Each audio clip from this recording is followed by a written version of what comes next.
Bees are still dying. Systemic pesticides are at the root.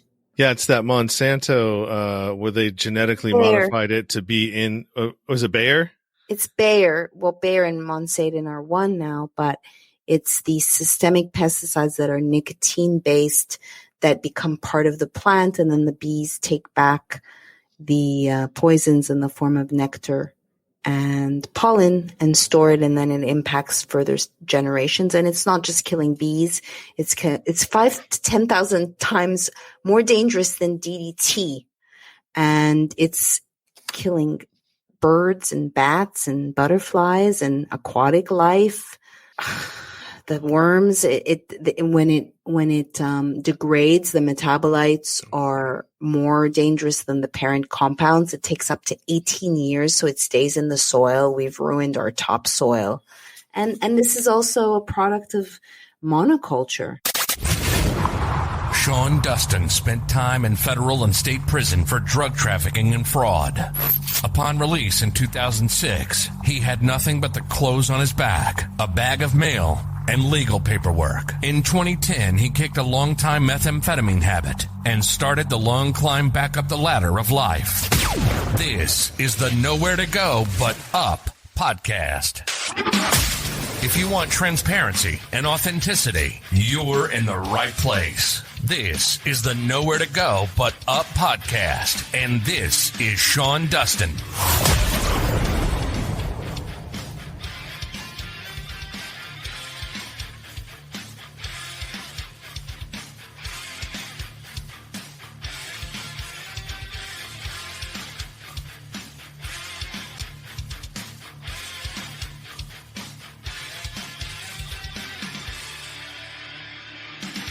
What's up? This is the Nowhere to Go But Up podcast, and I'm your host, Sean Dustin.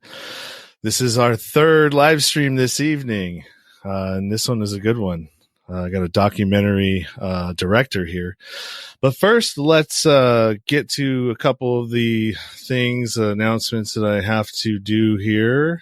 If you're enjoying the streaming app that I'm using, StreamYard, follow my affiliate link down in the comments of the description, and you'll get yourself a $10 discount when you sign up for a paid version of StreamYard, and I will also get a credit as well.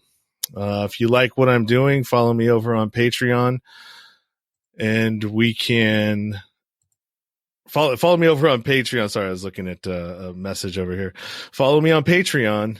And I've got some good stuff going on over there. My tiers are all taken care of, and I've got everything put together on that.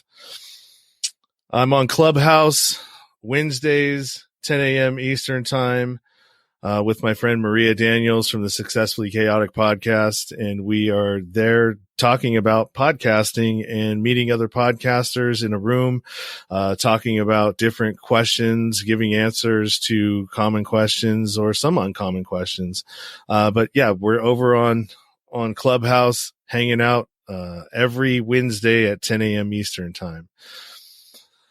Today, or actually tonight, I am talking with Maryam Henein. I hope I got your name right. Probably didn't. I always screw up everybody's name. I'm like Sam Tripoli. Hi. Hi, Maryam. Hi. How are you? I'm good. How are you? I'm good. Did I get your last name right? Did I pronounce it right? Negative. Right. It's Henein. I tell people it's like inane, but Henein. Okay, Henein. And it's funny. I was Deborah gets red pilled. Adam. I asked him earlier, and he said it, and I forgot it. It's fine. It's fine. Yeah. As long as you don't call me Marianne, which reminds me of Gilligan's Island. Right on. So, Maryam is a documentary filmmaker. She directed a amazing movie, and actually it was you won an award on it, I believe, too, called Vanishing of the Bees. Correct. It's won many awards. It's been translated in 13 languages. It's about the global disappearances of honeybees, and it's still very relevant. Bees are still dying, and my message, it's been a decade, is that we are the bees. We are the ones slowly being poisoned, and when you find out that the food supply is adulterated and full of toxins, what else can you put past these elites poisoning our food? And food is thy medicine. Well, I mean, if you start to think about it in those terms, it's really death by 1,000 cuts, right? Correct. Yeah, we one of the beekeepers we feature, Kim Fulton, the editor of Bee Culture magazine, says it's a death by 1,000 cuts. And then what's insidious is that in so many of these scenarios, you can't point the finger. It's a host of variables. The same thing with chronic disease today. 1 in every 2 people has a chronic illness. A study that the CDC scrubbed from their website. Many studies have disappeared, are very difficult to find today. But we are a sick society, despite all of our technological advances. And these toxins literally rob us of IQ points. And today, in the age of the Rona, we can see, because we are seemingly surrounded by sheeple with no critical thinking skills. Yeah, well, I mean, I was just talking about this in the last episode, but I think it has a lot to do with, if it's not on, there's so many folks that are still with us. I don't know if it's baby boomers or, what generation, the generational, thing that you want to call it. But I mean, if it's not on the TV, they're not believing it. And nobody has the ability or maybe the patience or, to do their own research and actually, look for alternative thoughts. I mean, because for me, and I don't know for you as well, I mean, it seems like it's so obvious, right? It's like, how do you not see it? Right. But at the same time, what I'm observing and what, I'm getting ready. I've started writing a book on George Floyd, which is a multi-layered psyop, and having been at the Capitol and now labeled as a domestic terrorist, that I find that if you don't catch the FF from the get-go and track all the nuances, details are dead. Details don't matter. I mean, I'll give you an example. I found out that, that George Floyd, it's 8 minutes and 46 seconds, which is when also the North Tower, was hit at 8 a.m., 46 seconds. And so now there have been people who have laid down on the ground for 8 minutes and 46 seconds, jogged, raised 8,000 and, 400. All of this tribute. Derek didn't even put his knee on George's neck for that long. It's either 8:15 or 7:46, and then you have officials saying it's doesn't matter. Okay, what's an extra minute? But it's like the details do matter, and it is obvious to us, to people who scrutinize. But I really think there's this tsunami. We talk about white supremacy, and I'm talking about narrative supremacy. It's like this tsunami that comes over, and now we are not even able to question, because even now broaching the possibility of election fraud is a thought crime. Yeah, I've been following Monica Perez and her coverage of Garland. How was his last name? Favorito, and the lawsuit that he was bringing against, or he brought against Georgia, the state of Georgia, and trying to get the ballots, just to even be able to examine them, and the tough time that he's having with that, and being able to get those documents or those ballots. And the truth is, Sean, this was a bipartisan issue. And you can go back to 2006 and watch Hacking Democracy, which was directed by the same person who directed Kill Chain, that came out in March 2020, also looking at election fraud, cyber warfare, and stating that Dominion machines were designed for fraud. I mean, it's all out there in the open, not to mention the Time article about the secret history. And it's like now they fortified the election. Thank you. So it's a ministry of truth. It's projection, which is also inherent in narcissists. And we're living in this narcissistic society where we engage in ad hominem attacks. There's not a lot of adulting going on. It's not a lot of EQ, but critical thinking should be embraced and welcomed, invited. And you rule out, as an investigative journalist, you rule out some more out there theories, and you there's nothing that's not on the table. And in school, they taught us there's no stupid questions. There's stupid people, though. Right? What can I say? I'm sorry. But yeah, I mean, it's true though. I mean, there's some people just don't know how to critical think. I mean, that's really important, to be able to think your way out of a corner. And I don't think a lot of kids these days are taught that unless you take it upon yourself as a parent to teach those things to your children. I often say, there was a meme that I saw that was really impactful to me, and it said, "Don't give your children the life that you wish you had. Teach your children the things that you wish you knew instead." And it's like, go ahead. Sorry, go ahead. Yeah, it's all of this. It's all of these things that are kind of that we see happening now, and questioning authority, and when you just blindly don't question authority or the people that are in charge. I mean, you see what happens. Just look at history, which they try to erase that too. Yeah, and in reality, I'm the George Floyd.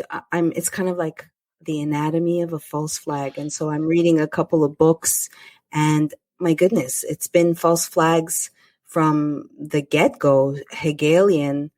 The thing is this also, we're being, as we usher in a social credit system, and need to behave that, I question authority, but we question authority, many of us, but now it's also being disabled where you're going to be rewarded for behaving. I've already had cops called on me, like my transgression. You showed your nostrils. Like, that's my transgression. I showed my nostrils. How dare you? And then it's like, why are you calling the cops? This was in Costa Rica. And he said, it's the way you behave. How do we, what's the solution here when we're regressing at a quick clip? I think also, this is trigger work, learning not to get, at least for me, not losing my shit, and having some patience as well, trying to remedy the situation. I had something else to say, but it escaped me. No, that's okay. I mean, so is that what you kind of think is like on the rise here, is kind of trying to usher in, what China's got going over there with the social crediting system, the authoritarianism, absolutely. China.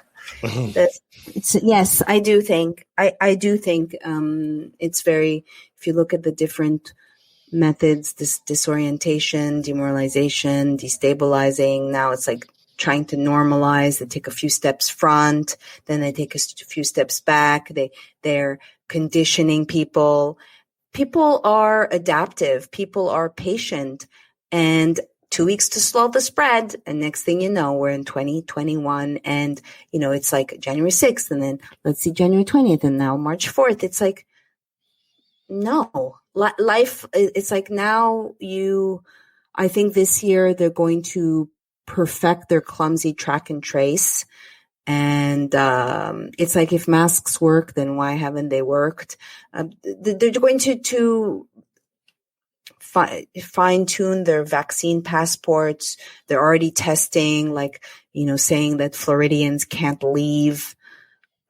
To just test the waters. This has a lot been a live exercise, whether it's with their experimental jab, to to see how far they can, and they do their different experiments. I mean, when you're in Costa Rica and there's a lockdown and they're doing the same propaganda over there, and also fining people for not wearing a mask. They were peddling a brochure that showed a toe tag and said, "You think this is the flu? Think again." I saw yesterday, by the way, a picture. It's either a mask, and then the image below was a person intubated. Like, it's either the mask or we're going to force you in a coma and kill you, because 8 out of 10 people don't come out of that, because they're forcing you into a coma and putting a sedative of miasma, of drugs. Anyway, sorry, don't get me started on the road now. Well, yeah, it's hard. It's hard to not, though. I mean, things are seriously crazy, and if you're paying attention, I mean, it feels like our reality's been inverted. But let's pivot back a little bit. Let's get back into you, and you had some in your biography that I had scraped off your a couple of your website stuff, things that you had on there. I never knew that you had been in the accident that you were. Yes, that's crazy. Can you talk about that? Yes, I can. I was 29 at the height of my Saturn return, if you believe that, and I was stepping into a crosswalk, and I was hit by an SUV at 35 miles an hour and dragged into the adjacent crosswalk, and I broke many bones. I had a femur. I broke my femur, so I was outfitted with a 13-inch titanium rod and 2 screws, and broke 6 ribs. And then I had to learn how to walk again. And then I fought to remove the rod. 95% of humans, if not more, never take out hardware. But it had completely, I felt I could just feel the metal in my flesh. It changed my constitution. Also, I was intuitive and on a spiritual path, but I feel like something happened when I had the near-death experience, and work to further fine-tune my intuition. I think I'm in the future in some ways as a visionary, not to sound arrogant, but so that really, I was a Canadian and I didn't have health insurance, and I grew up thinking, just socialist, thinking that's, it was a good thing, taking it for granted, and then getting a rude awakening. They didn't even give me physiotherapy. I used yoga to walk again. And I literally, I went to get a second opinion because the bone wasn't healing, and it's called a non-union. And they told me the second opinion was like, we're going to move a screw and we're going to bring it further up. And I literally said, I am not a piece of IKEA furniture. Mm-hmm. That's not happening. It's not happening. And intuitively, I went and I removed one of the screws, and it helped dynamize the bone, free up more room to put more pressure. Anyway, then I was working on the set of Catwoman in Burbank and got insurance and went back to the head of orthopedics at Cedars. I was lucky I got hit on Melrose near Beverly Hills. It would have been a different situation in LA County somewhere for sure.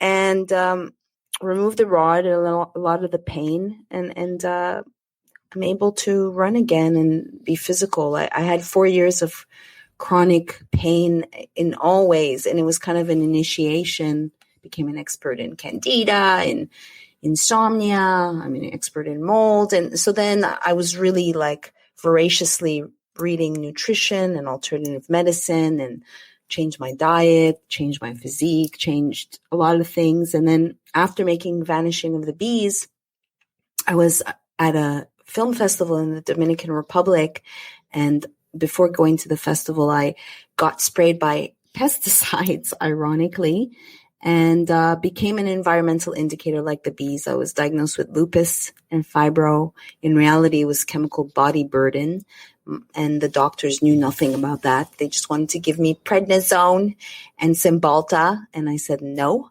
And I didn't take any pain meds while I was hit. In fact, in the hospital, I asked them to take me off of the morphine.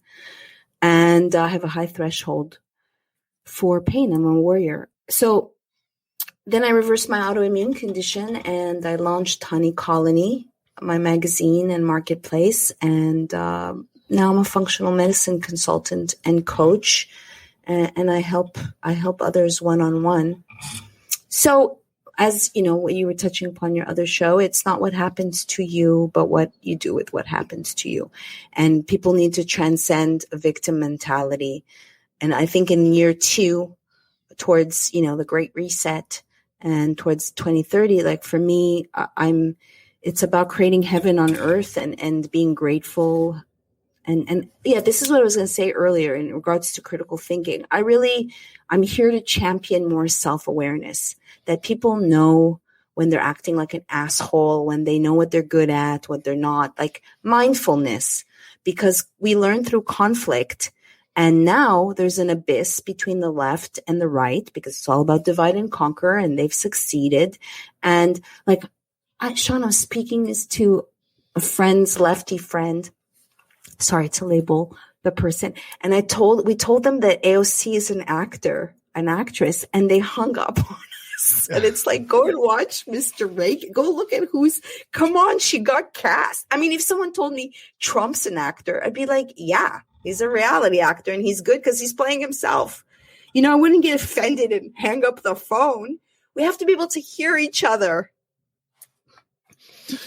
Yeah, I heard that too. I heard that she got or went to a casting call for that, and that's how she got to where she is. That's all. That's just crazy. Her brother turned her name in. Yeah, I don't even know what to say to that. You know what I mean? Wasn't at the Capitol building. How about say that? Oh yeah, I know that one. I heard that, that, and it's like, what, so how little that you think of somebody who may have actually gone through a life threatening situation, that you would just lie to get, I don't know what, support, or, people feeling bad for you or whatnot. It's just, it was ridiculous. And then to come out that it was that she lied about it, wasn't even there, but nobody seems to even care about that. No, nobody seems to care about that. I did say, having been at the Capitol and covered it extensively and shared my footage for whatever it was worth with Rudy Giuliani, which I don't know what happened to all that footage, but I said, I wonder whose footage they're going to show at this circus impeachment trial. And yeah, now we have invoices. You made a nice $70,000, John Sullivan. That's beautiful. Someone said, don't say anything, Maryam. The FBI might call. Please, FBI, call me. Be great for my story. I'll show you some footage. I have me on camera saying, stop the violence, not stop the steal. And they won't call me. They don't want to hear from people like us.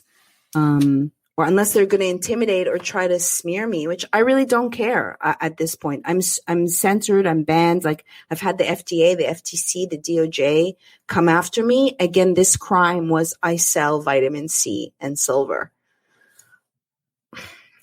And I dare to say preventative. That word, by the way, folks, is no longer, you can't use it. Ministry of Truth disallows, prohibits that word. What's it? Preventative medicine or preventative, whatever, anything? You just can't say it in conjunction with the Rona, because only a jab, even though it doesn't help spread infection. What you're gonna blow your nose a few times less? Really? Yeah. It's really weird times. And the thing is, if you're scared, I say over and over again, spoiler alert, we die, folks. And if you really cared, go lose weight, go change your diet. Don't think that your little face diaper. It's like here in San Francisco, it's like a blankie or sucking your thumb. It's like give some type, even though outside, like I understand in a store, you don't want to get the owner in trouble, whatever, but outside boggles my mind. Well, yeah, people driving in cars boggles my mind. It's like, that's your space. What are you trying to keep your germs from you? I mean, it just doesn't make a lot of sense. I mean, common sense. I asked a woman, so do you think your sedan is going to infect you? And I'm like, why are you wearing a mask? And she goes, I'm like, okay, I'm just curious. Why? She goes, I'm doing it for you. Please, lady. You don't know me. Spare me. Please take it off for me. Yeah, it's a bizarro world. I was talking to another executive director of a true crime documentary series called The Con, and he'd called me and he's like, man, what's your take on what's going on around here, man? And you're like, what do you think? You talk to a lot of people and it's like, what's going on? And all I could say was, dude, we're in bizarro world right now. Really. I mean, that's all I can say. You know, it just, nothing really makes a whole lot of sense. And I'm just trying to lay as low as I can, you know, and not be in the way, or like I go along to get along because of my temper. Right. And I just put them at, because if somebody comes at me and tries to tell me to put my mask on or do something like that, like depending on like what my attitude level is that day, you know, it may not end well for somebody. you know, so I just like try to be like make it to where I know I'm not gonna, you know, I'll make it back home. And not end up in jail somehow, some way. Robert says, I'm wondering how a vaccine for a catastrophic pandemic could come out that fast and with a 90% something percent efficacy rate. Well, that's a lie. It's not a 90%. Sorry. Like defies common sense, yet people will camp out for weeks. Well, one, I don't necessarily believe they just started this. They've been looking for a coronavirus vaccine for 40 years, yo. It's not new. This is not new. Well, why are the cases down? Oh, let's lower the cycle threshold on our magic PCR trick. Like, you know, this is like the biggest bamboozle. It's the biggest, this PCR trick is like you know, it's a case-demic, and then it's like, oh, well, the deaths are totally bloated, everything. It's like my uncle died, and my family, all by the way, are in pharmaceuticals. I'm the black sheep, and they think. I told my dad, you're going to put him on a ventilator. He's going to be dead in a couple of days. Literally said, I don't care what you have to say. Why? I've only spent thousands, literally, of hours looking at the Rona every day for a year. What do I know? Well, what do I know? And sure enough, he died. Okay, yes, he was obese. He was on meds.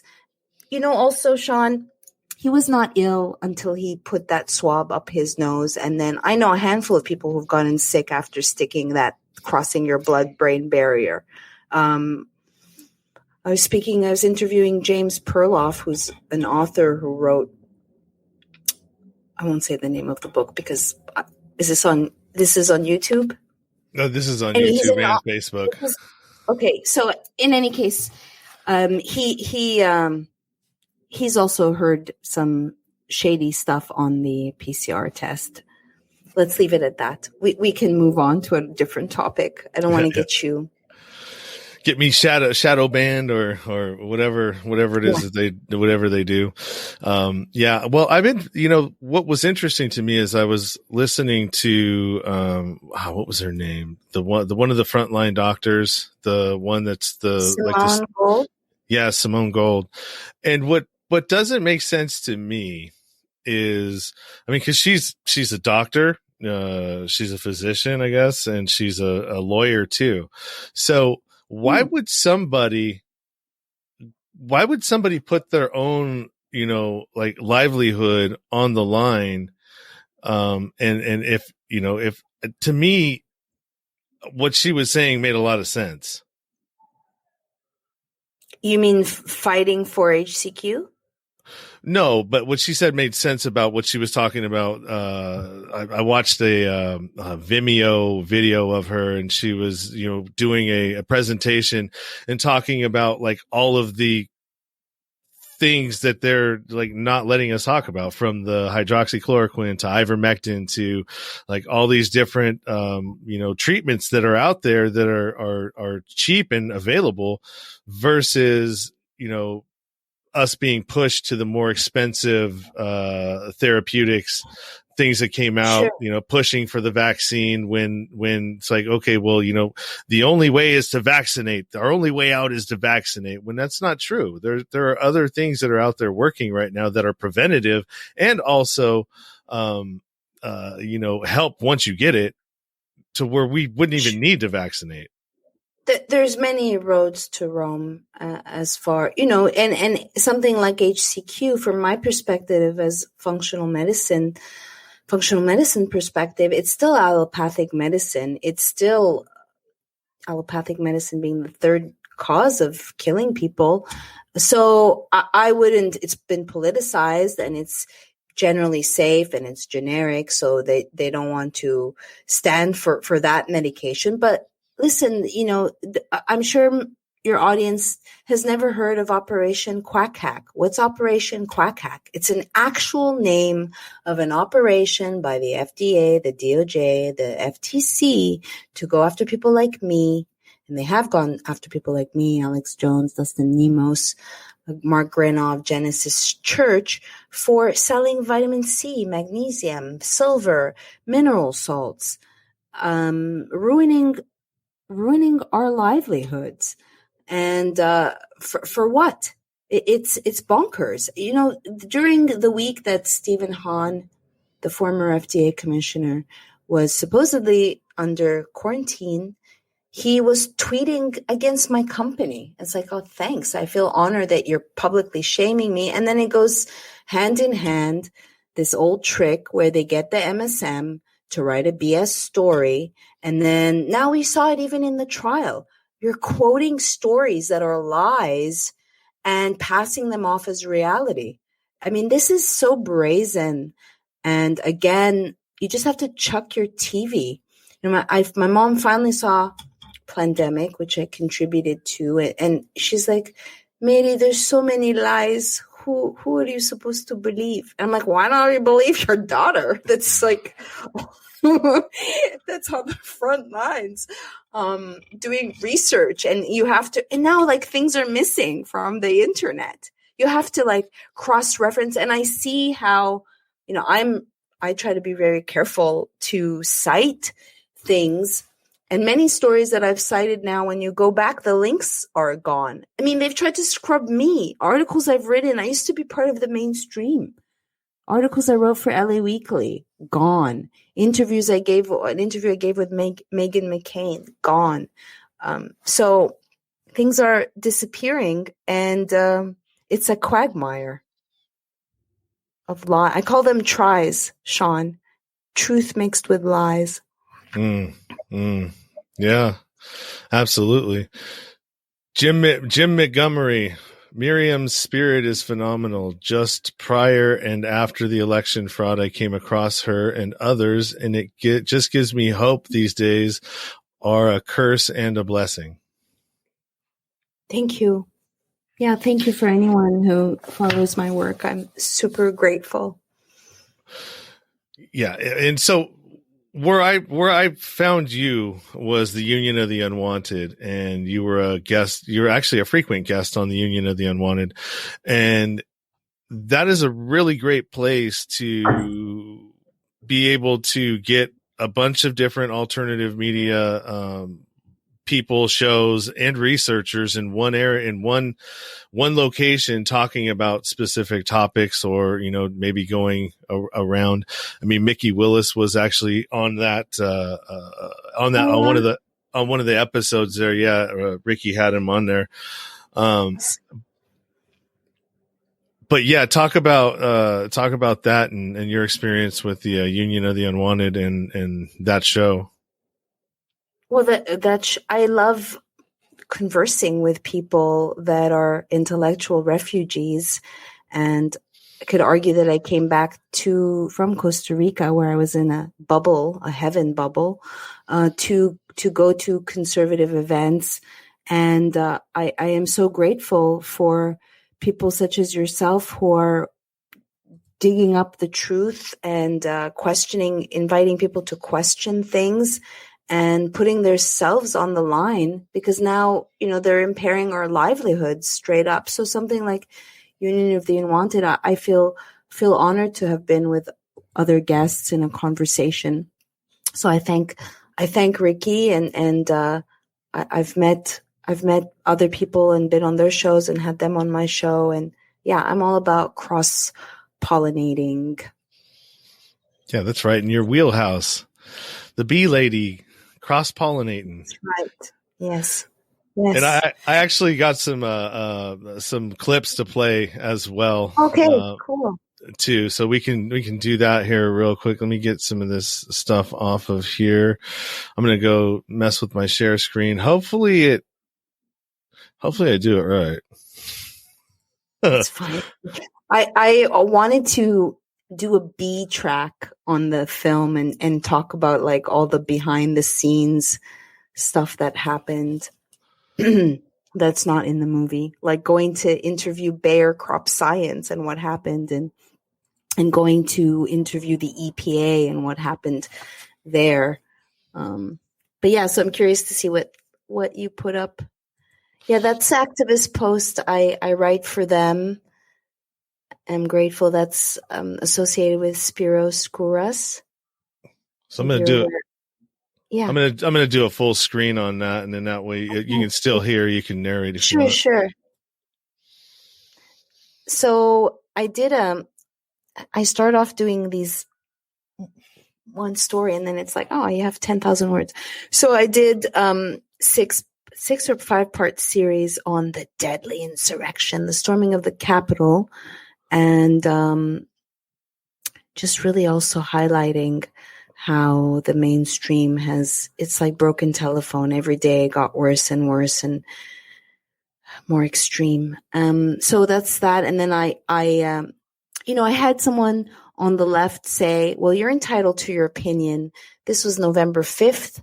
And talking about election irregularities. And so I set out to find out for myself and read lawsuits, watched all the hearings, interviewed like Matthew DePerno, who was integral, who got the forensics in Antrim County, exchanged words with Matt Brainard, Bobby Pydon, Christina Caramo, Melissa Carone, Amistad Project. So a lot of the people who were integral in looking at all the effery that went on with this 2020 election.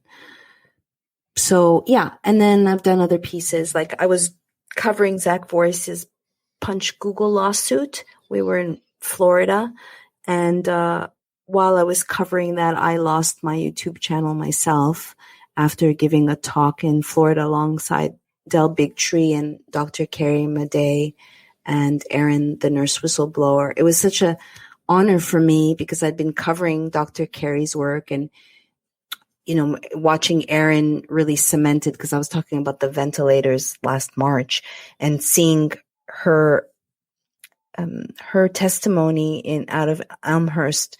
Anyway, so that's my Patreon. By the way, yesterday I got a message from Patreon saying that I'm spreading disinfo. And so I had to censor myself, something I love doing, and delete all of my content. So that's why it's empty, because I didn't want to lose that, because on January 6th, I have 2 websites, 2 companies. One is offering CBD. I started offering CBD way before Kim Kardashian, and lost my processor on January 6th. I lost Square. I learned, Sean, that Square CEO is Jack Dorsey. Mm-hmm. Did you know that? No, but I helped build that where they're at, their main office in San Francisco. Really?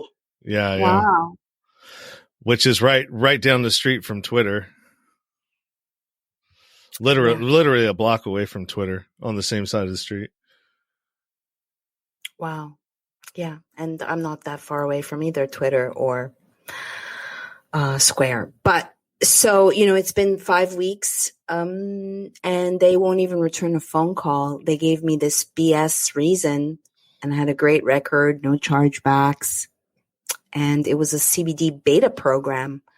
So, yeah, that's very frustrating. But literally, yeah, that's the website. That's Simply Transform. So right now we're just offering e-check.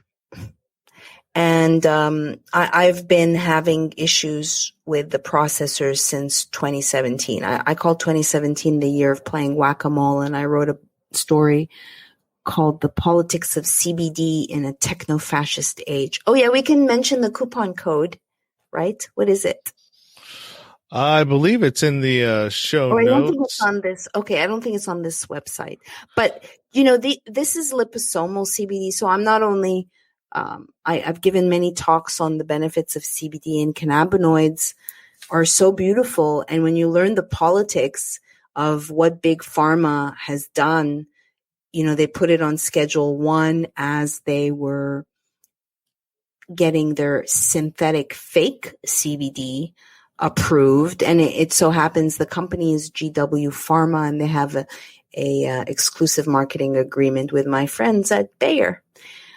So they took it off of the government, took it off of Schedule 1, where it should never have been, along with cocaine and heroin, with saying no medicinal properties. And the same time, the government patented cannabinoids for their antioxidant properties and other health properties. And it's just amazing because it really kind of parlays with your body and creates homeostasis.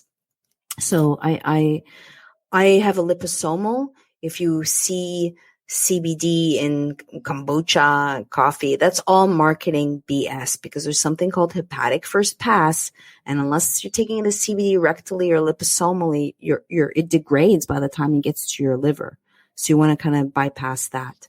So ours has Chinese herbs. It's a beautiful formula. And it's really sad that people who stand for truth and stand for empowering others to be their own best health advocate are being punished, while we have crooks like the Plandemic impresario Fauci running around in circulation for 7 fucking presidents. Excuse, I hope it's okay to swear. Oh, you're good. You're good. And then we're gonna go over to your main one, right? Yes. Well, I mean, they're both yours, but you have more. This is the main one. It's the magazine, and everything's made in the USA. I got banned by Airbnb because I was discriminatory, because I said I don't want to deal with customer service people in the Philippines, because it took me a week to deal with it. So there's just such crap. So I bring that up because our products are made in the USA, and I believe in that, and I don't want to. And our customer service, I had someone say, "Let's outsource customer service." And I'm like, "Hell no, that's not happening."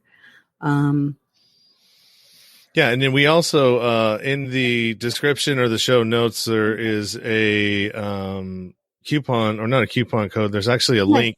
It's a link that goes to all of your all of your products. To all the products. It's an affiliate program, so you get you get a percentage, but there is a coupon code that we created for your audience. And that one is NWGTBU, nowhere to go but up pod. NWGTBU POD. So we have, for instance, silver, which they came after us for that. That's the original antimicrobial, which was swept under the rug with the advent of penicillin. And today we have antibiotic resistance epidemic. So that's for me, it's kept me off of antibiotics for 10 years. I used to get UTIs and take antibiotics like 3-4 times a year. And so it's a miracle in my life, and it helped rebuild my immune system, make it stronger, if I'm allowed to say that.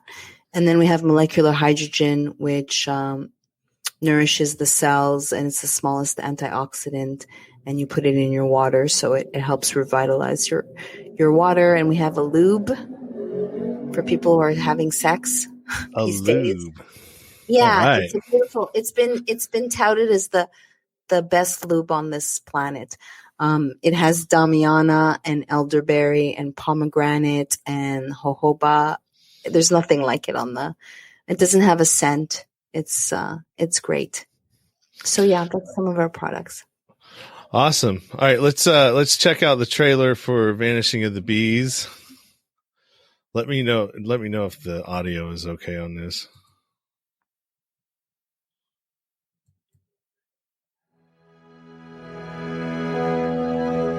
The honeybee is our most ancient ally. Nope, I can't hear it. Oh, I can. Oh, okay.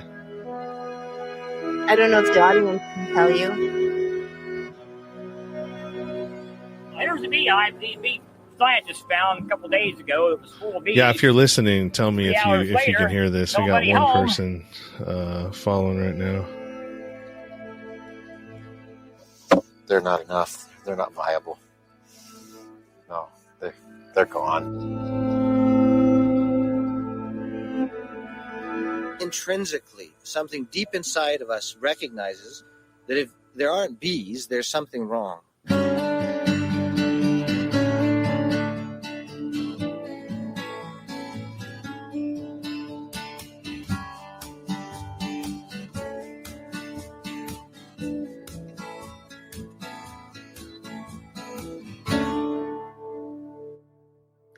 That's the film came out in the UK. Can you hear me?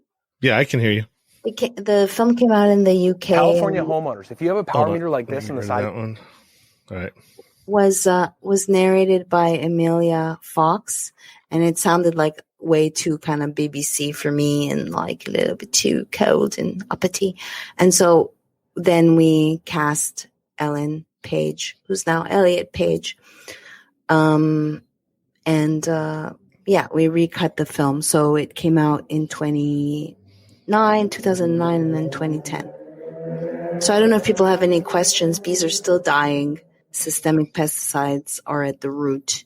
Yeah, it's that Monsanto where they genetically modified it to be in. Was it Bayer? It's Bayer. Well, Bayer and Monsanto are one now, but it's the systemic pesticides that are nicotine based that become part of the plant, and then the bees take back the poisons in the form of nectar and pollen and store it, and then it impacts further generations. And it's not just killing bees; it's 5,000 to 10,000 times more dangerous than DDT, and it's killing birds and bats and butterflies and aquatic life. The worms, when it degrades, the metabolites are more dangerous than the parent compounds. It takes up to 18 years, so it stays in the soil. We've ruined our topsoil, and this is also a product of monoculture. You know, I didn't know any of this, and I'm sure there's tons of people that still don't know this, that bees pollinate 1 in every 3 bites of the food that we eat, and they're ancient creatures. And they should be respected, just like we should be respecting all of life, including our fellow human species. But instead, the system is making you sick, and people are just doing my job, just following rules. So we need people like me with a big mouth. But I think the future is like flash mobs going to places together, because me by myself saying I'm not going to wear my mask is just going to get me banned. But showing up in a crowd, that's different, and also just, I don't know if you've ever listened to Harry Vox, but presenting it in a way of like the rich elites do not care about the paupers, the useless eaters, to make it one of class. And that's something that people can then open your mind, as opposed to like you're being dumb, and shaming them. Because I would be like, oh yeah, what size is the virus? Do you even fucking know what size the virus is while you have this face diaper on your face? You don't. It's like 0.123. Well, your face diaper is 0.3. Do the math. But I don't do that anymore. Yeah. But yeah, what you're saying, so if they modified it to be in those seeds, right? It was the seeds that made it a part of that. Those seeds are actually getting into the ground, and isn't that poison seeping into the groundwater supply? Absolutely. That's what I'm saying. It takes 18 years to degrade, and the compounds are more, the metabolites are more dangerous than the parent compounds. It's absolutely getting into the water. Not to mention all the other crap. I interviewed Aaron Brockovich and did a special. I used to write for Truth Out, but I'm not even accepted on that site anymore with my views. So yes, it's getting into the water. It's these are poisons.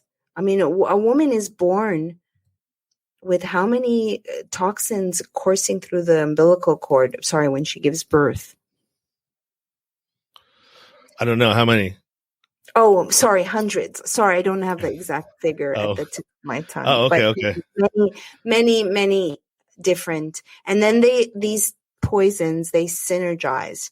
So we showed by interviewing scientists that when a fungicide comes into proximity with a systemic pesticide, that it can become 1,000 times more toxic, and they synergize. And the same thing happens when you have different toxins in the body, and you have a chemical body burden. I'm a big fan of coffee enemas, although I haven't done them, and detoxing. And it's not like a juice cleanse.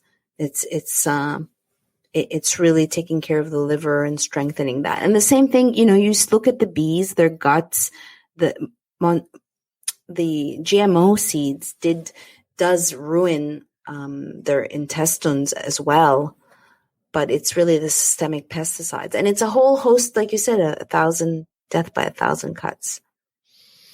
Yeah, I mean it's everywhere. Now, wasn't it when they in Europe or somewhere over there when they outlawed using those seeds, the population within a year came back?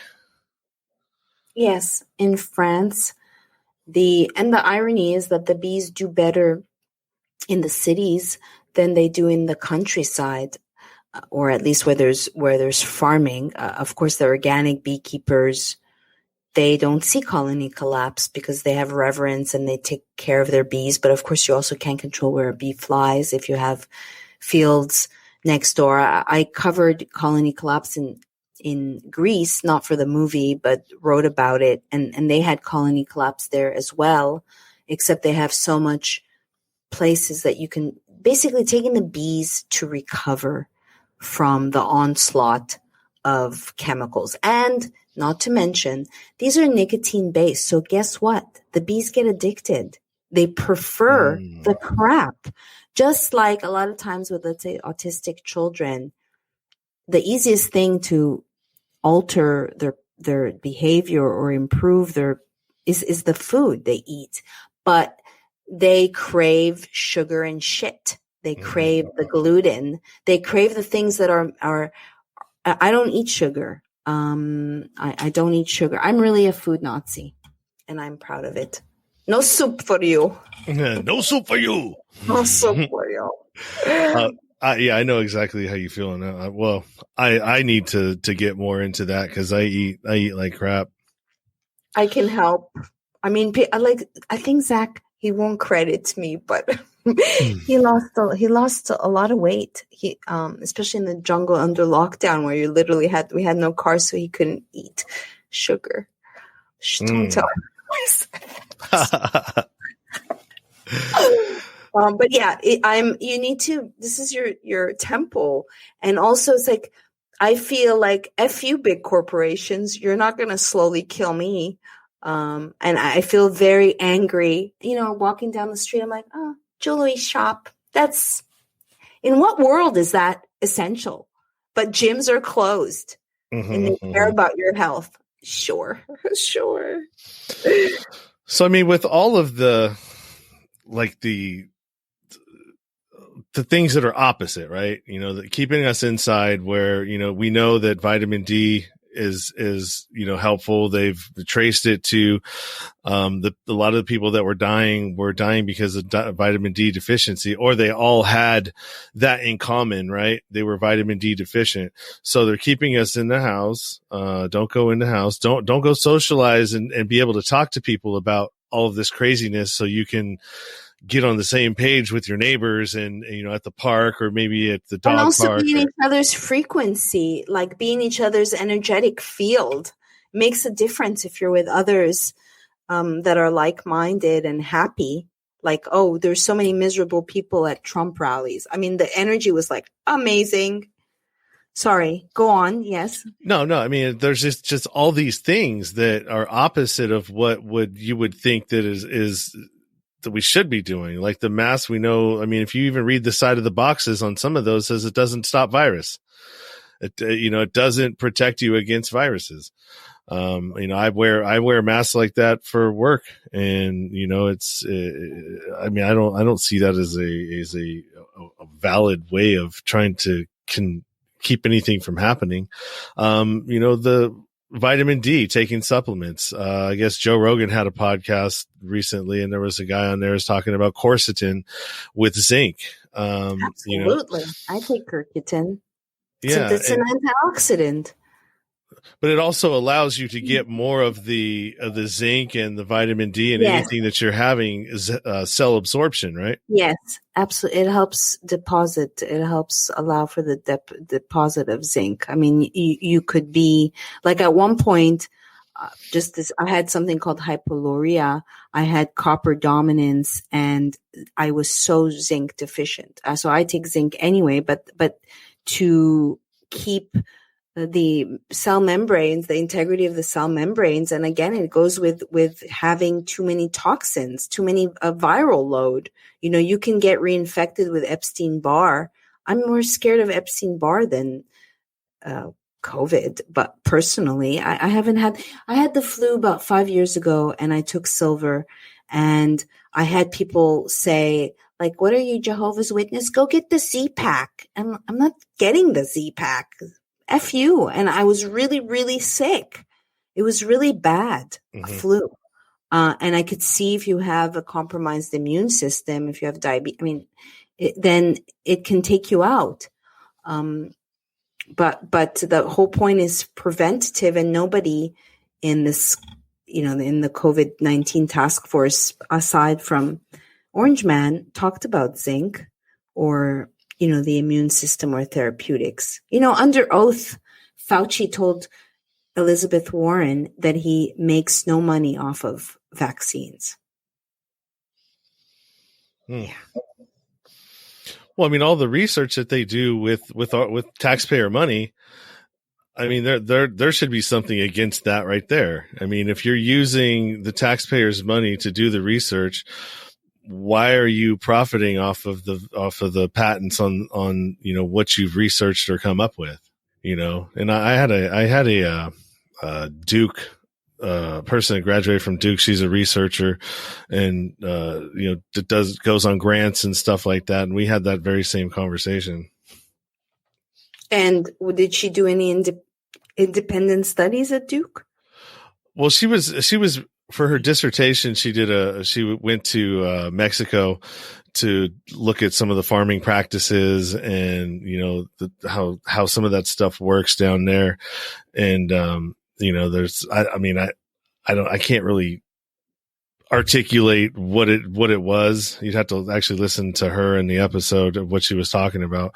But, it all kind of goes into the hand in hand, right? There's certain types of research that they'll allow you to do, and then there's stuff that they won't allow you to do, or they. Sorry, go ahead. No, it's just, everything is controlled. Absolutely, and they do. What are the reasons? Like, for instance, they're going after NAC, which is a supplement for liver. It's because they're trying to patent it. Why are they going after curcumin? Because they're trying to patent it. They're trying to usurp it and synthesize it and make it fake and then make it theirs, because we're living in a genetically modified world. And now even information is genetically modified. But all of these things should make someone conclude government doesn't give a shit about me and my health, about my health, or they've got it all wrong. Functional medicine is the future. It looks at the root. It looks at, if you were coming to me with a health condition, I mean, if I'm coaching, that it's steeped in positive psychology. I'm just helping you make new habits and find out why and really hold your hand. But as a consultant, I'm looking at things also that happened before your birth. Like, were you vaginally born? Were you on antibiotics? Like, let's look at the timeline. A doctor doesn't do that. He or she will tell you your body's attacking itself. There's no cure. Here's some drugs. Bye. Have a nice day. And I say F you to that. The body, having thought that it was attacking itself, realizing that it's an amazing thing, and we are fundamentally the fundamental rubric of how we look at health is effed up big time. Because no one's talking about the immune system or preventative or detox or looking holistic, looking at the food that we eat. And food is sacred, and we need more sacredness in everything, I think. Yeah, me too. For sure. That definitely is what is lacking.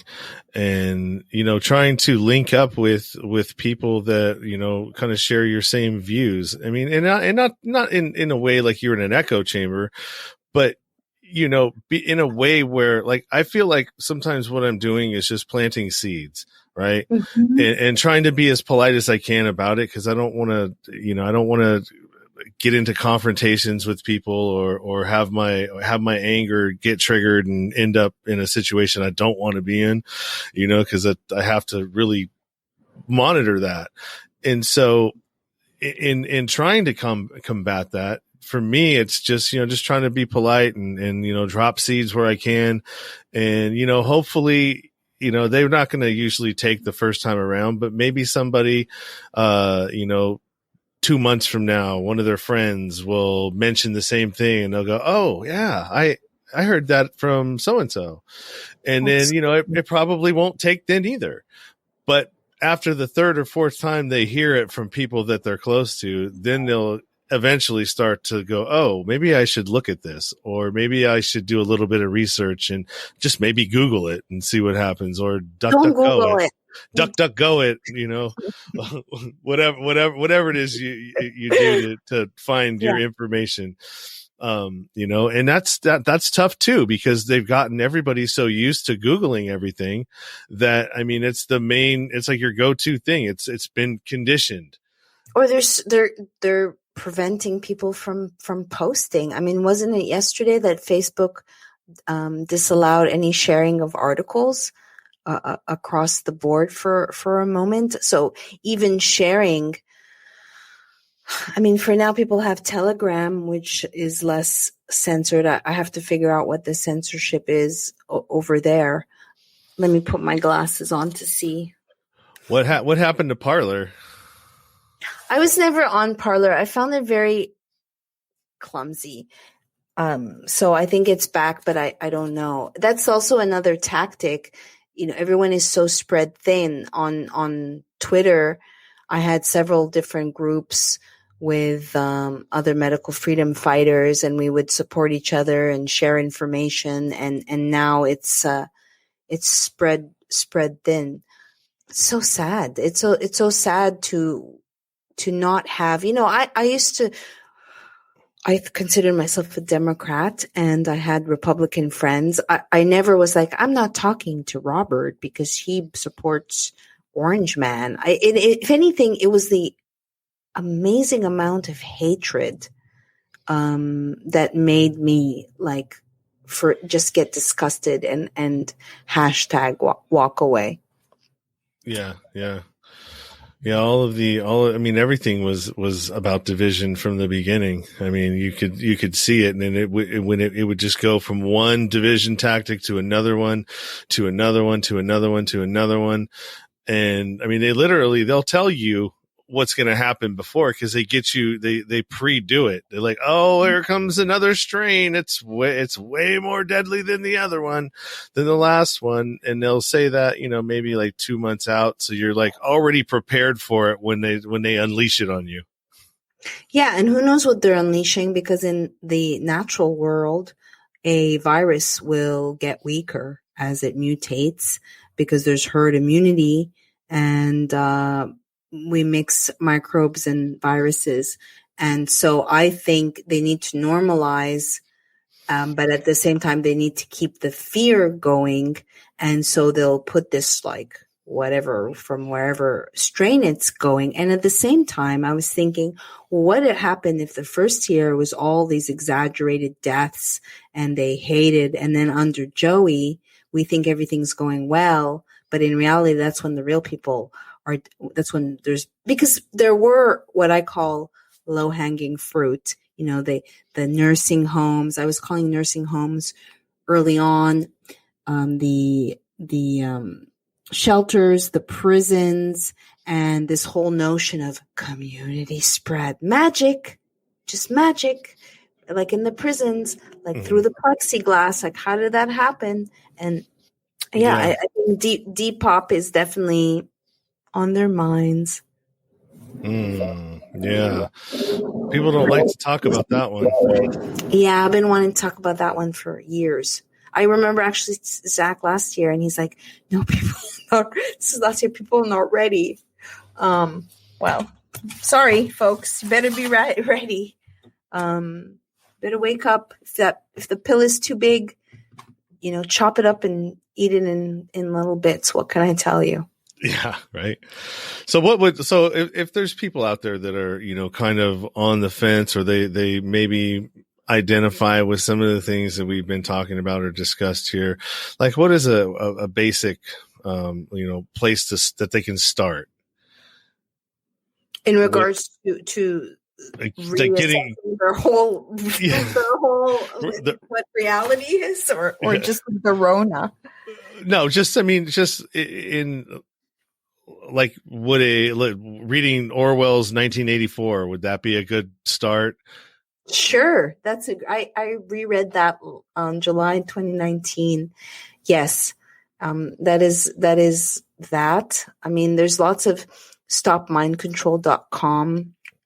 Plandemic is Plandemic 2. There's certainly lots of join some Telegram groups, ask some questions, and I think the takeaway is there's something a little bit effed up.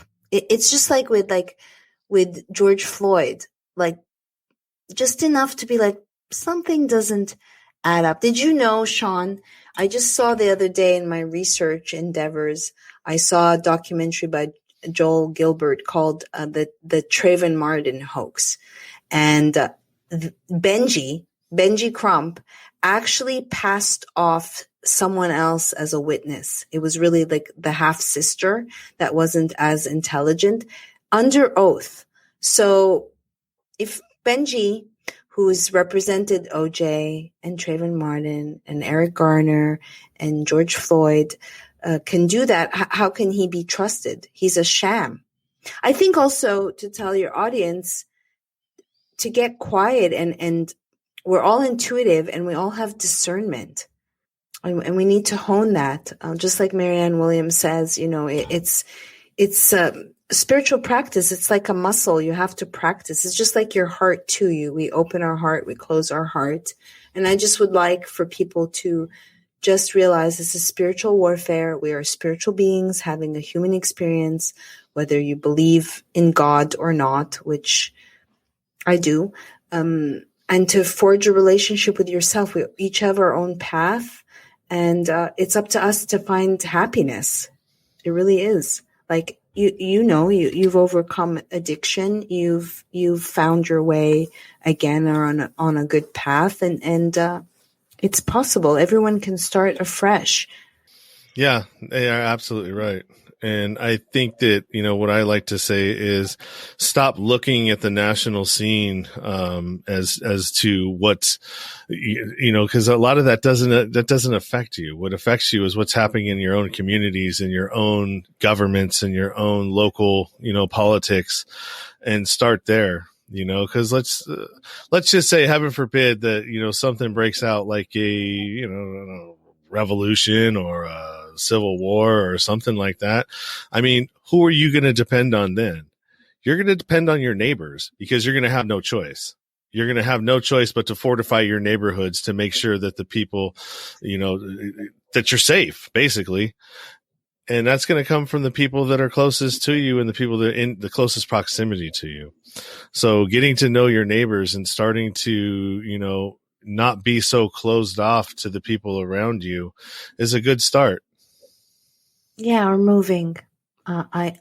This is not my community here, but I do think it's absolutely so important. And I think that's why I've gone to, I'm going to CPAC, to be around other like-minded people, to be maskless in a super spreader event, but to really enjoy life. And, every event that I've gone to, it's really like, and when I was in the jungle, we were gathering. I actually have a friend who he hasn't had like a hug, and I'm like, I'll hug you. And his response was like, but I've been socially distancing. And I'm like, okay, so no hug for you. No hug for you. No, he wouldn't even see me. I went to LA, and he's only seeing a special select group of people who, quarantine. So, he's like, you've been going to gatherings to ecstatic dance when I was in the jungle. Yeah. And arguably Zach had the Rona in March, and he was sick for 3 weeks, very sick. He coughed on me many times. I did not get sick.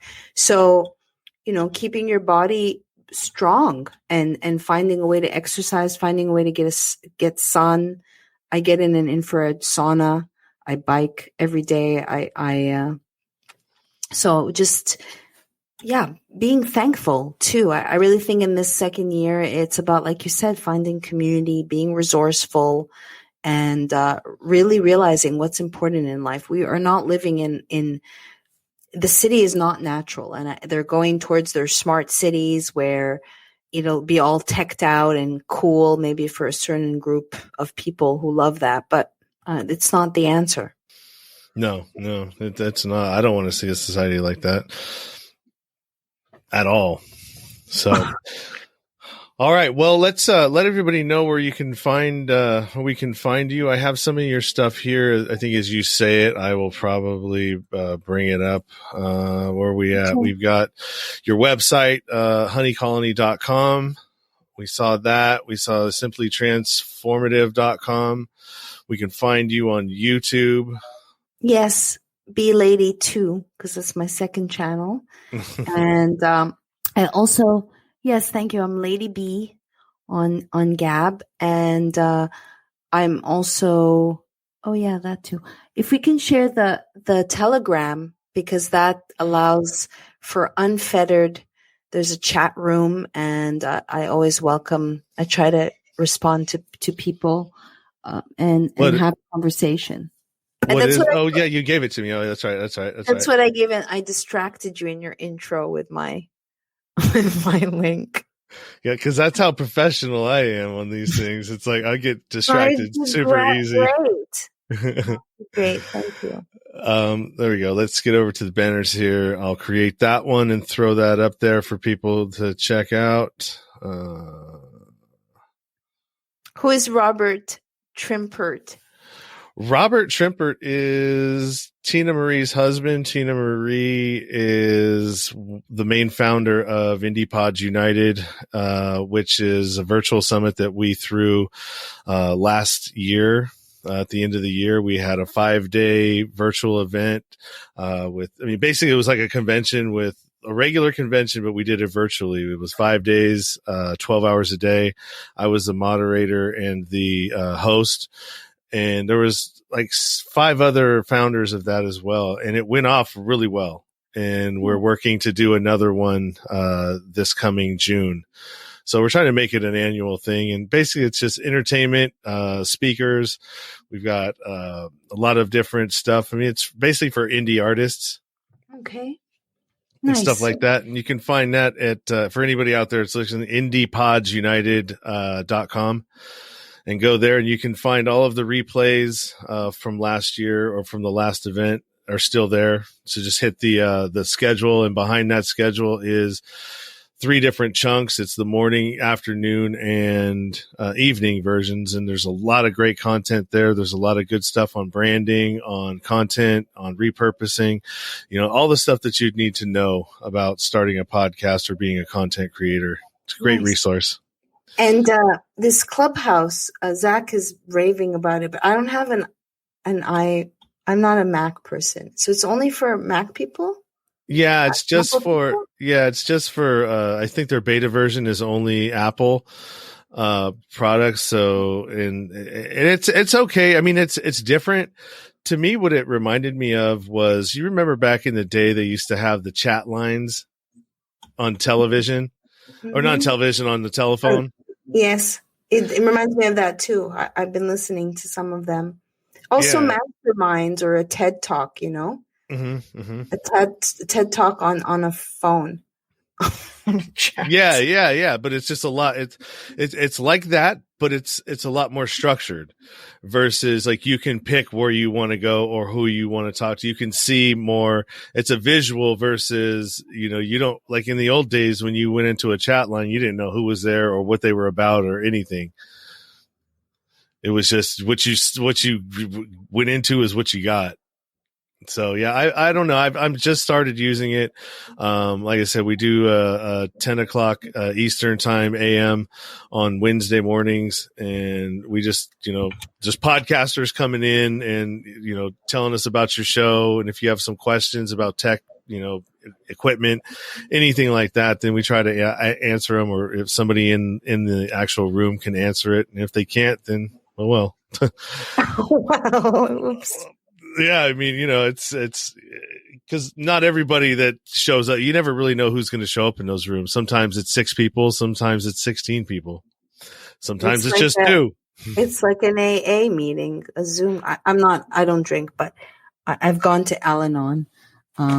If you're familiar with, are you familiar? Did you go to NARCS? Is that private? No, I went to, I started out in the rooms, and then I kind of I slowly made my way out of them because it was really it was great for me to get the time and distance away from it, but then once you really started, at least where I was at, it just was kind of high schoolish, and I just didn't like it. And so I just stopped on my own and started doing my own thing. And like, I'm not your typical, person in recovery either. Like my drug of choice was methamphetamine, and that was what was always took me down. I got hooked on opiates after I stopped doing that, and I got hooked on those for about 8 years, but it wasn't anything that I couldn't function on. Right. You could function on meth? No, I couldn't like meth was, to me, it was like, it allowed me, because I think I was ADHD, so it gave me focus. So instead of being all over the place, like when I was trying to do something criminal wise in the white collar crime, or, making credit cards, making IDs, I could focus really well on it until I completed it, versus there's other people out there that had 17 different projects going on and none of them were finished, and they were all laying around next to them. Do you take nootropics now, or do you take no? I don't take anything now. So what do you do for because I have ADHD, but I've taken nootropics or tried what was that nootropic that Dave Asprey raves about? Anyway, to help with focus. Did you lose any teeth? No. I lost one. I lost one tooth. I got one cap, but for doing it for 18 years, it really didn't. God. It really didn't have the effect on me that it does on a lot of people. I got lucky. Wow. I interviewed a madam in Chatsworth, and I hung out with her. And so I didn't know, I thought it was coke. I didn't know it was meth.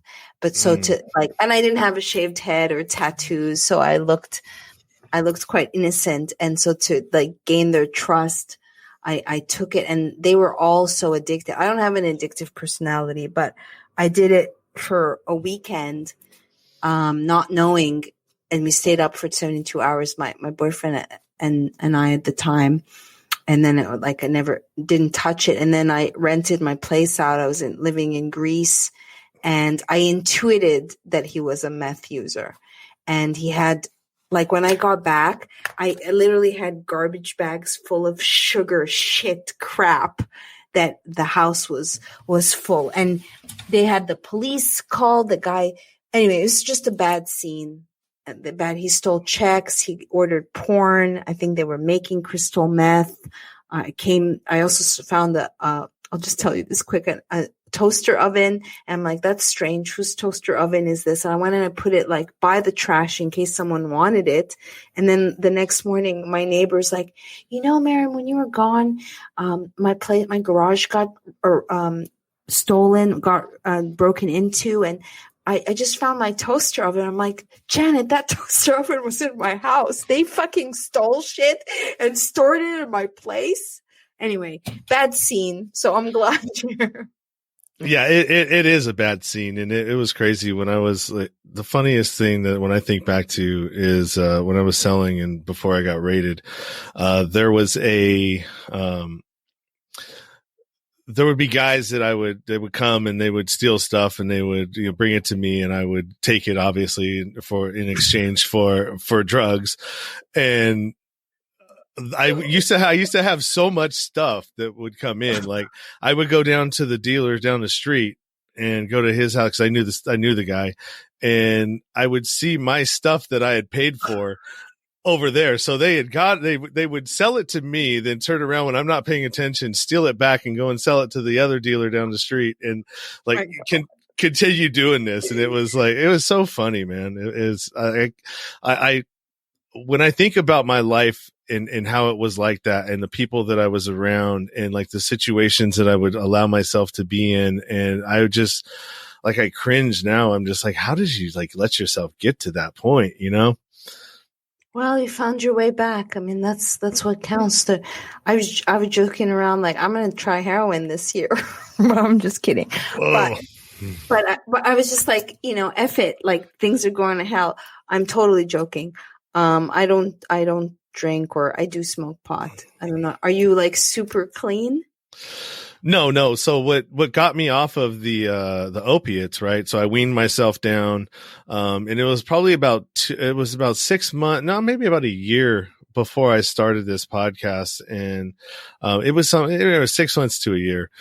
And I go, okay, well, how are you going to talk to anybody about anything if you're still taking pills, or at least getting pills and, doing something else with them, from the whatchamacallit, from the doc or the hospital. And so I stopped. I was like, I can't do that. So I weaned myself off. I went half. And then, when I got to probably maybe a quarter of, cause I was taking 10 milligram Percocet. So when I got to about 2.5 milligrams a day, I switched to edible marijuana and to wean myself off the rest and make the discomfort not as bad. Cause you still get it. You still get the withdrawal when you pull away completely. But the edibles really help to alleviate some of that discomfort. And then from then on, I just, now that's all I'll do is if I'm in pain, I'll take an edible. I microdose daily THC in edible form. I make my own. And so it really helps. For me, it's like it is. It's a beautiful plant. Yeah, and I don't look at it like that. To me, it's like as long as your life is on the right track and you're doing whatever you need to do to make your life productive and healthy and whatever that looks like. If you smoke marijuana, good on you, man. If as long as you're not hurting anybody or hurting yourself in the process, you should be able to do whatever it is you want to do. Recovery is different for everybody. There's no one size fits all on recovery. There's no one size fits all on health. There's no one size that fits all on anything. We're all different. We're all chemically different inside, right? Absolutely. I mean, what landed me in Al-Anon was a functional alcoholic, but he was functional, but I think he's hurting himself. I think he was hurting his liver, and because he was functional, his son or his baby mama couldn't say anything. I certainly, that's why I went to Al-Anon, to not be counting drinks. But I also found in reference to the 12-step rooms that then I found that people get addicted to those rooms. I also I would go to SLA. Do you know what that is? Mm-hmm. Sex and love addicts. Mm-hmm. So I used to go to SLA as a love addict, and I would have like my journal with me. And it was like in like Fight Club, the character. Yeah. How are they not kicking me out of here? This is such great fodder. Like there was one chick that was stalking. This was in the day of MySpace, and she was stalking her boyfriend and talking. And she's like, my therapist told me to take a little sticky pad and write MySpace equals my misery and put it on my computer. I just busted out laughing. But eventually I stopped going, also because and then I was switched to just female, because the guy rooms was like, porn and like massage parlors, and like could never go on the internet again. It was a little bit drastic, where the chicks were more love addicts, but fascinating. I think by watching others and minoring in psychology, then I could help heal myself. So I found used to it, but then they can get addicted. Like I have a friend that absolutely has to go to his AA meetings, where then I find that you become addicted to your AA meeting. Yeah. I know some people like that too. I mean, and like I said, to each their own, whatever works. I'm not gonna put pass judgment on you for, how you run your deal. Don't pass judgment on me for how I run mine. I'm not passing. I don't push my ideals on anybody. I don't, and I don't wrong anybody for how they feel, as long as they're not trying to push it on me. We can have a decent conversation and, politely disagree or agree to disagree. Or maybe I might, if you bring some, stuff to the table that makes me go, well, let me think about that. Maybe I am thinking about it wrong. And then you give me something to think about, and I'll go home and start researching it and looking into it. And you may be right, but it's being open enough to understand that, okay, maybe I don't know everything. Right. Maybe that's the thing that's missing with people who hang up on others for daring to call AOC an actress. Jeez.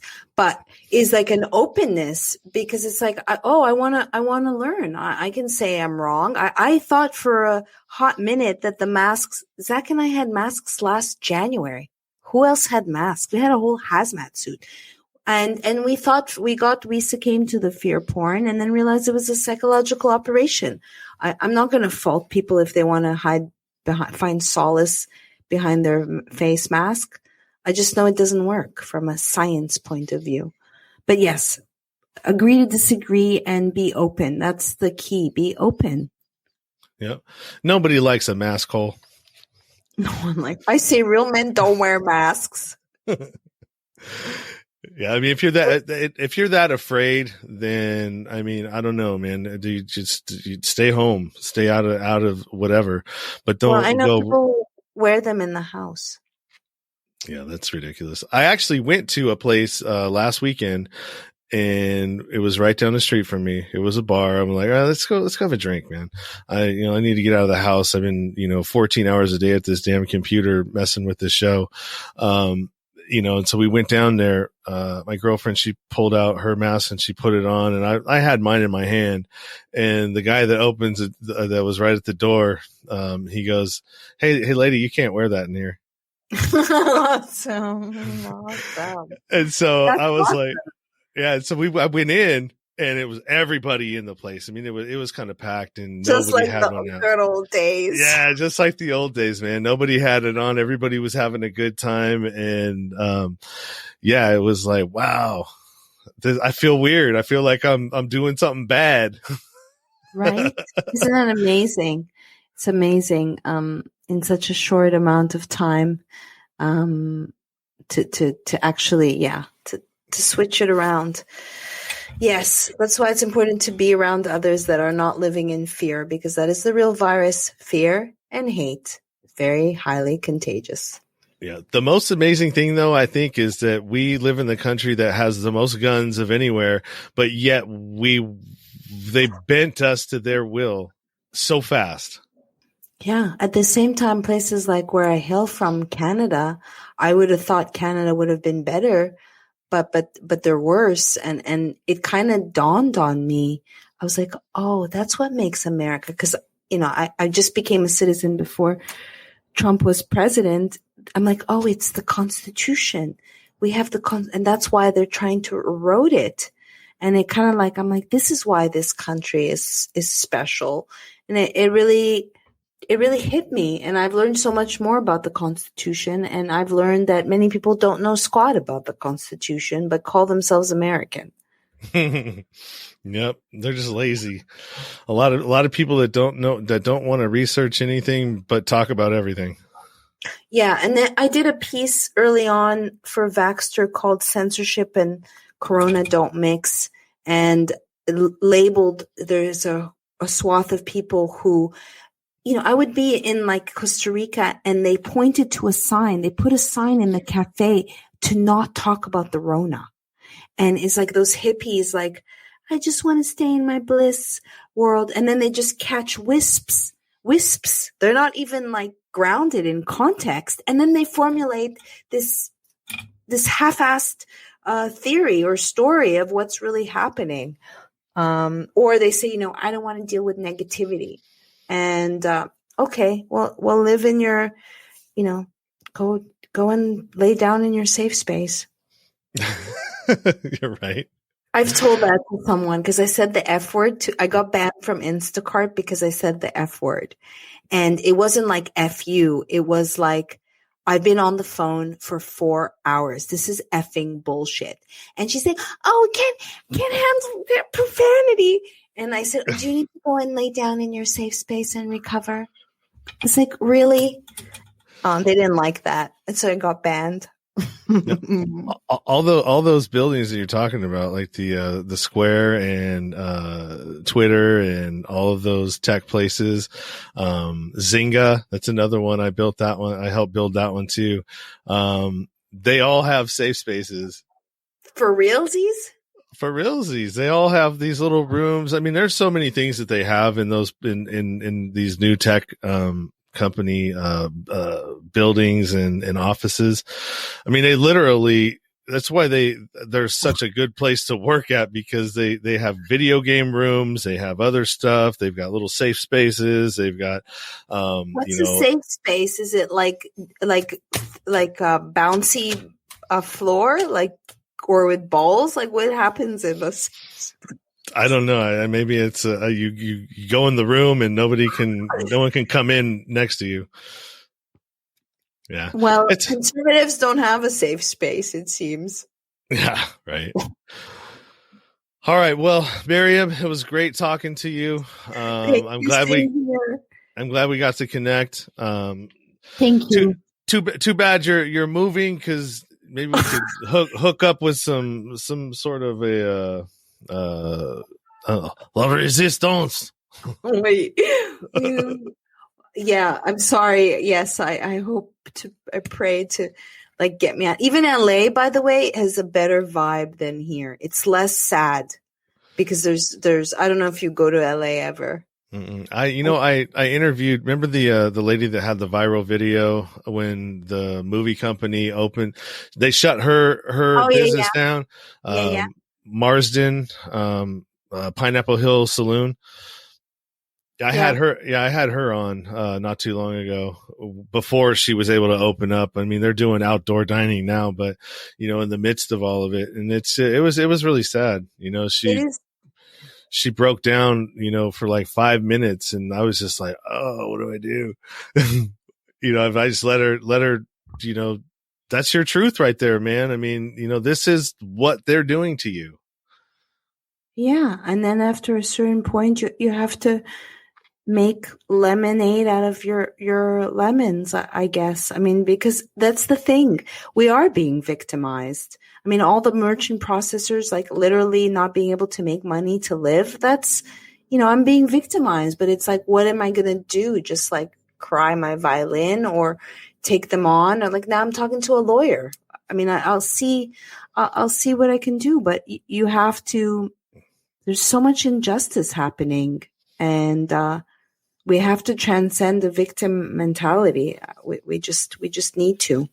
And we have to stand up. That's the thing, patriots are saying, like, we have to fight. Well, we had a chance. It was January 6th. Now, like, what does that look like when you say we're going to fight? What literally, I'm really asking, what does that mean? Gonna fight. Yeah. I mean, does it mean like Martin Luther King kind of fight? And, because anytime you tried to unify the people in the past, you see what happens to those leaders. They're no longer leaders. They get dealt with and they get eliminated. Yeah, they get offed. It's difficult, and the medical mafia, it's real. It's no joke. I know people whose life have been threatened. They've said, like, if you leak this information, we're gonna harm your children. We're gonna come after you. It's no joke. All those people who, all of them have suicided themselves. Yeah. Okay. Sure. Anyway. Oh yeah. That's another topic for another day. Thank you, Sean. Thank you for this opportunity. And please, people, buzz on over to Telegram and let's join the conversation. Awesome. Yeah. Follow Maryam everywhere that she's at. Everywhere those places that she listed will be available in the description and the show notes. And thank you all for stopping by and checking out the show. If you're getting anything out of the content that I'm putting out or the guests that I'm having on, why don't you head on over to Patreon and check out what I'm doing there and help support the effort. Until next time. You've been listening to the Nowhere to Go But Up podcast. Sean is a single dad, a union blue-collar guy, and he spent time in federal and state prison for drug trafficking and fraud. When he was released from prison in 2006, all he had was the clothes on his back, a bag of mail, and some paperwork. Since then, he's turned his life around and shares the struggles and successes on this podcast. We hope you enjoyed the show, and we hope you were moved. To connect to the show, book a guest spot. For merch, Patreon, PayPal, and social media links, go to linktr.ee/nowhere to go but up. On Instagram at Nowhere to Go But Up Now. On Twitter at But Up Now. On the YouTube channel at Nowhere to Go But Up Podcast. See you next time.